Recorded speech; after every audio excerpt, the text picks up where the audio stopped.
Good morning बच्चों। पिछली class में हम लोगों ने हिंदी लैंग्वेज के पर्यायवाची और विलोम के बारे में पढ़ा था। तो आपका जो कोर्स था फर्स्ट टर्म का वो समाप्त हो चुका है। अब हम लोग फिर से रिवीजन करेंगे। तो रिवीजन में सबसे पहले चैप्टर नंबर 1 हिंदी लैंग्वेज का। तो इसमें देखिए चैप्टर 1 भाषा लिपि और व्याकरण चैप्टर का नाम है। तो सबसे पहले हम भाषा के बारे में बात करते हैं कि हम लोग जो भी एक दूसरे से बोलने में जिस माध्यम से अपने विचार को प्रकट करते हैं, जैसे हम हैं मान लीजिए किसी से बात कर रहे हैं तो अपने जो विचारों को हम लोग प्रकट कर रहे हैं तो उसी को हम लोग भाषा कहते हैं, जो माध्यम होता है। तो भाषा ये आपकी भाषा होगी। भाषा के मुख्य रूप से तो दो ही भेद होते हैं, एक होता है मौखिक और दूसरा लिखित। लेकिन कहीं कहीं पर इसके तीसरे रूप सांकेतिक रूप का प्रयोग भी हम लोग देखते हैं। तो पहला मौखिक रूप है। तो मौखिक रूप में जो हम लोग मुख से बोलकर, ओरल जिसको कहते हैं कि मुख से बोलकर जो हम लोग अपना भाव प्रकट करते हैं उसको भाषा का मौखिक रूप कहा जाता है। जैसे कहानी हम लोग सुनते हैं तो मुख से सुनते हैं, और बातचीत करते हैं, वार्ता करते हैं, तो ये सब मौखिक ही रूप है। तो मौखिक रूप को हम लोग जो है ये भाषा का मौखिक रूप कहते हैं। दूसरा होता है लिखित रूप। लिखित रूप में जो हम लिखते हैं, जैसे किताबें हैं, समाचार पत्र हैं, पत्रिकाएं हैं, ये भाषा का लिखित रूप है। तो इस लिखित रूप को हम लोग जो है जो पढ़ते हैं उसको हम लोग भाषा के लिखित रूप कहते हैं। तीसरा होता है सांकेतिक रूप।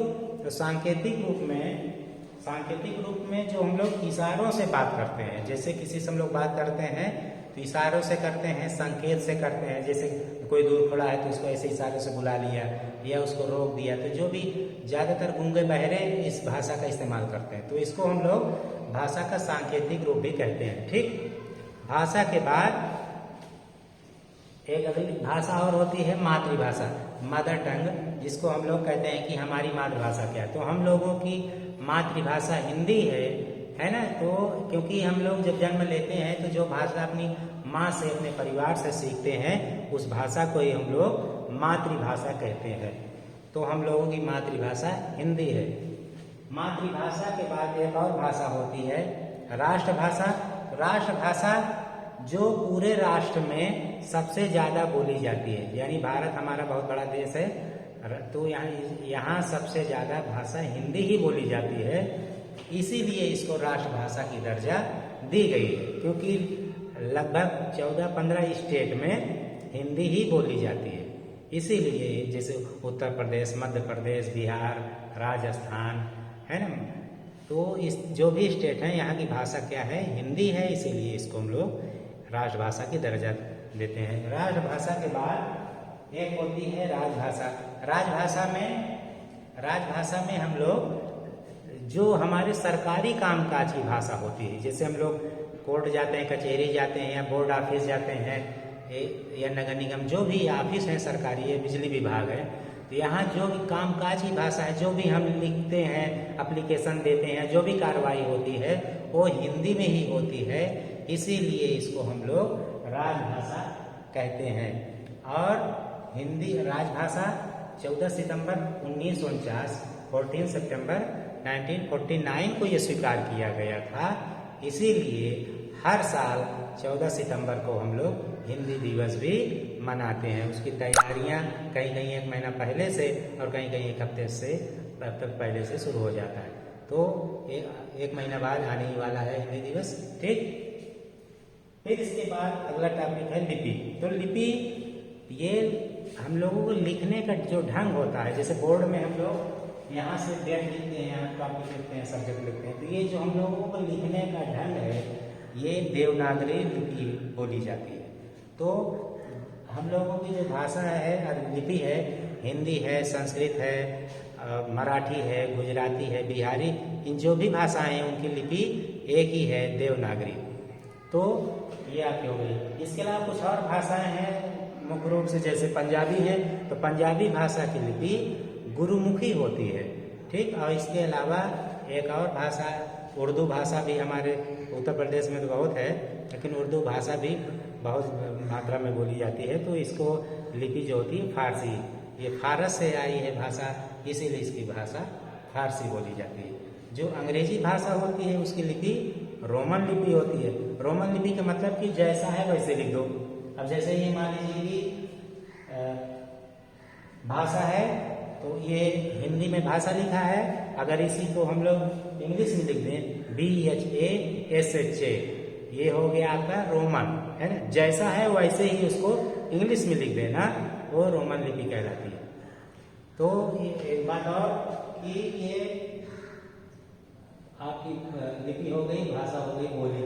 अब इसके बाद जो बोली है, बोली भाषा के अल्प विकसित रूप को बोला जाता है। मतलब उसमें कोई कुछ भी बोल दे वो हम लोग लोकल एरिया में बोलते हैं, जहाँ हम लोग मैनर का ध्यान नहीं देते हैं। जैसे किसी सोसाइटी में या कहीं भी जाते हैं तो अच्छे ढंग से बोलते हैं, लेकिन जैसे हम लोग घर में है या मोहल्ले में है तो हम लोग भाषा थोड़ा अलग होती है, उसको हम लोग बोली कहते हैं, है ना। तो उसमें हंसी मजाक सब चलता है। तो ये बोली तो हम लोगों को उत्तर प्रदेश में, जैसे हम लोग यहाँ भी इलाहाबाद में, तो हम लोगों की बोली अवधी है। क्या है? अवधी। अवधी मतलब अवध। पहले उत्तर प्रदेश का नाम अवध था, इसीलिए इसका नाम अवधी पड़ा है। और अवध जो है फिर बाद में फैजाबाद नाम हो गया, अब फैजाबाद से हटा के अब अयोध्या हो गया है। फिर इसके बाद और जैसे कुछ और, जैसे ब्रज है, ब्रज भाषा मथुरा वृंदावन साइड में बोली जाती है। भोजपुरी भाषा उत्तर प्रदेश के पूर्वांचल जो क्षेत्र हैं, जैसे मऊ है, आजमगढ़ है, गोरखपुर है, यहाँ पर ये जो भी भाषाएं बोली जाती हैं वो आपकी भोजपुरी भाषा का लुक होता है। और बिहार में भी बहुत ज़्यादा बोली जाती है। तो ये सब बोली के ही रूप है। मगही है, बुंदेली है। तो बुंदेली मतलब बुंदेलखंड जिला साइड में, जैसे झांसी है, महोबा है, ये जितने भी जिला है उस साइड के, यहाँ पर आपका बुंदेली भाषा बोली बोली जाती है। इसके बाद 14वां टॉपिक है व्याकरण।